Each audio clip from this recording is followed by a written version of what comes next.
आदि शक्ति वेद माता और परम पूज्य गुरुदेव के श्री चरणों में शत शत वंदन करते हुए आइए अखंड ज्योति पत्रिका 1992 में जो परम पूज्य गुरुदेव का एक लेख प्रकाशित हुआ उसको आत्मसात करते हैं, जिसमें परम पूज्य गुरुदेव ने कहा कि आत्मा की प्यास कैसे बुझेगी। इस मार्मिक रहस्य को जानते हैं। प्रसंग की शुरुआत करें उससे पहले माँ गायत्री के महामंत्र का उच्चारण करेंगे।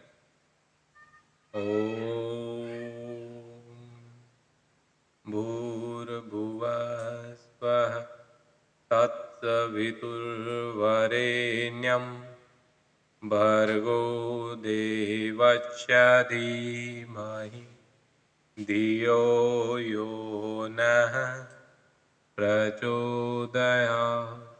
प्रिय सज्जनों, प्रिय परिवारजनों, परम पूज्य गुरुदेव के अखंड ज्योति पत्रिका में जो लेख लिखा गया इसको आत्मसात करते हुए आज ये जानेंगे कि हम किस और चल रहे हैं, किस मार्ग पर हमें चलने की जरूरत है।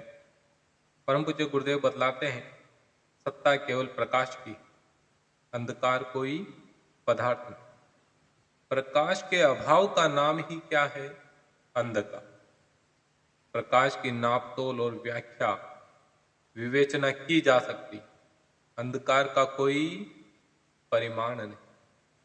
अभाव अपने आप में भयावना है, इसलिए अंधकार डरावना लगता है। अनिश्चित से, अविज्ञात से डर लगता है। वस्तु स्थिति यह है कि जब हम इस चीज को समझ लें तो आपका डर चला जाएगा। मौत इसलिए डरावनी लगती है क्योंकि उसके उधर में जाने के बाद क्या होता है इसका निश्चय नहीं। यदि यह सुनिश्चित ज्ञान रहा होता तो क्या आप उससे डरते? कोई भी उससे इतना डरता नहीं। शरीर छोड़कर अन्यत्र जाने का भी डर खत्म हो जाता। गंतव्य स्थान के संबंध में समाधान कारक जानकारी रही होती तो मार्ग आसान हो जाता। जो नहीं है वही अविज्ञात है, वही डरावना है। इतना जान लेने के बाद हमें ज्ञान का प्रकाश खोजना पड़ता है ताकि उस बहुमूल्य सत्ता से लाभान्वित हो सके।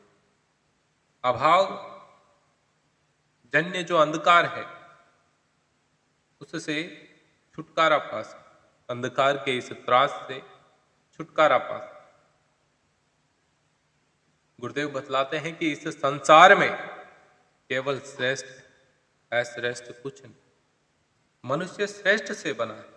विलक्षण बहुमूल्यताओं से भरी उसकी संरचना में अश्रेष्ठ का राय रति उपयोग नहीं होता तो भी न जब इस विश्व में कभी कहीं अश्रेष्ठ की सत्ता रही होती।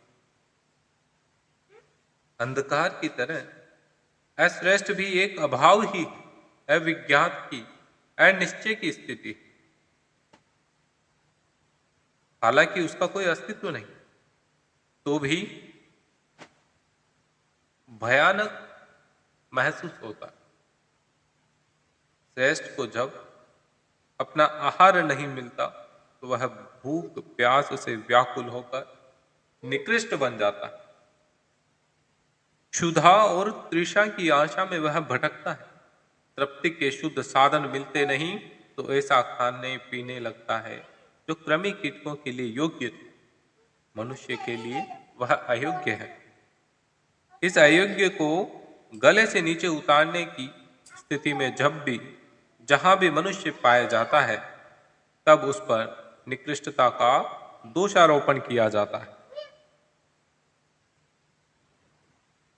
श्रेष्ठ और निकृष्ट के बीच एक और भी स्थिति है,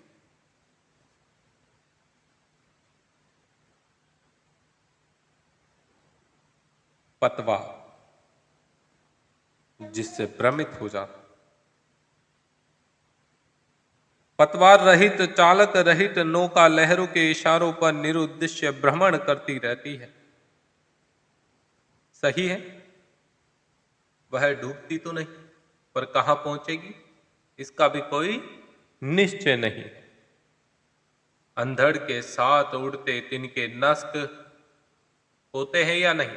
नष्ट तो नहीं होते, पर उनका लक्ष्य कोई निश्चित नहीं कि वो कहां पहुंचेंगे, इसका कोई भरोसा नहीं। श्रेष्ठ वह है जो अपनी आंतरिक संपन्नता को समझता है और उससे उदारता पूर्वक दूसरों की झोली भरकर अपने को संतुष्ट और दूसरों को सुखी बनाता है। वही तो श्रेष्ठ। मनुष्य की मूल सत्ता श्रेष्ठ है। उसका स्वभाव श्रेष्ठता से भरा पूरा है। निरुद्देश्य घृणा का पात्र नहीं, दया का पात्र है। भटकाव ने उसे दिशा नहीं दी। वह पानी की लहरों के साथ, हवा के झोंकों के साथ इधर से उधर भटकते रहकर बहुमूल्य अवसर जो था उसको अपने हाथों से खो चुका। जब तोतली भाषा में बोलते बच्चे किसी का अनिष्ट तो नहीं करते, लंगड़ा कर चलने वाले अपंग उल्टे तो नहीं चलते, उनके साथ गति तो है। अगति का दोष उन पर नहीं मढ़ा जा सकता, इस बात को समझो। हम प्रकाश को देखें और समझे, यही उचित है। अपने स्वरूप, बल और लक्ष्य को समझें, यही बुद्धिमत्तापूर्ण है। हमारी प्यास श्रेष्ठता के सेवन से बुझेगी। आत्मा की प्यास श्रेष्ठता के शीतल निर्झर के तल तक पहुंचने के बाद ही बुझ सकती है। गुरुदेव बतलाते हैं कि मानवीय गौरव के नीचे गिरकर जिस महाशून्य में उतरते हैं वही भयावह है, सर्वथा निकृष्ट। यदि अपनी मूल सत्ता के गरिमा भरे अस्तित्व को आप लोग समझते हैं और उसके उपयुक्त जीवन नीति अपनाना संभव हो सके तो समझना चाहिए कि अपने सुखद संसार और समुज्जल भविष्य का निर्माण हो रहा है।